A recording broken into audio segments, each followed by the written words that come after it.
दोस्तों आज की कहानी एक छोटे से गांव की है जहां एक किसान और उसकी 3 बेटियां रहती थी। किसान बहुत ही मेहनती और ईमानदार था। उसकी बेटियां भी उससे बहुत ज़्यादा प्यार करती थी। उसकी हर बात मानती, जो भी किसान कहता हर काम करती थी। एक दिन की बात है, किसान अकेला बैठा कुछ सोच रहा था। तभी उसने सोचा कि उसकी बेटियों को भी मेहनत और ईमानदारी का महत्व मुझे समझाना चाहिए। उसने अपनी बेटियों को बुलाया और कहा, मैं तुम तीनों को एक एक बोरी बीज देता हूँ। तुम सभी इन बीजों को अपने अपने तरीके से बो और कुछ महीनों बाद हम देखेंगे कि किसने सबसे अच्छा रिजल्ट लाया है। फिर क्या था, किसान ने तीनों बेटियों को एक साथ एक एक करके एक एक बोरी बीज दे दी।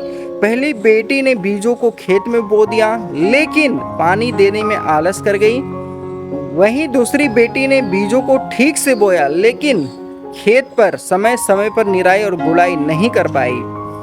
तीसरी बेटी ने पूरी मेहनत और शिद्दत से देखभाल की, बीजों को बोया, समय समय पर पानी भी दी और निराई और गुड़ाई भी की। अब आ गया था टाइम रिजल्ट का। कुछ महीने बाद किसान ने तीनों बेटियों को बुलाया और उनके खेत देखने के लिए चला गया।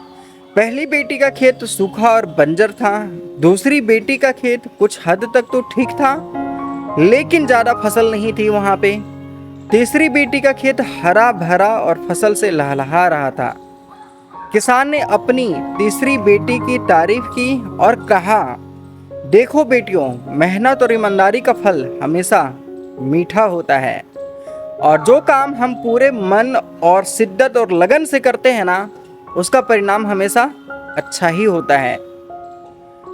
तो दोस्तों ये कहानी बिल्कुल छोटी सी है, लेकिन हमें यह बहुत कुछ सिखाती है कि मेहनत और लगन और पूरी शिद्दत और ईमानदारी से किया गया कोई भी कार्य हमें सफलता की मंजिल तक ले जाता है। हमें किसी भी काम को आलस्य और लापरवाही से नहीं करना चाहिए, बल्कि पूरी शिद्दत और मेहनत के साथ करना चाहिए।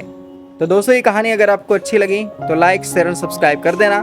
मिलते हैं एक और एक्साइटिंग वीडियो के साथ, तब तक के लिए जय हिंद।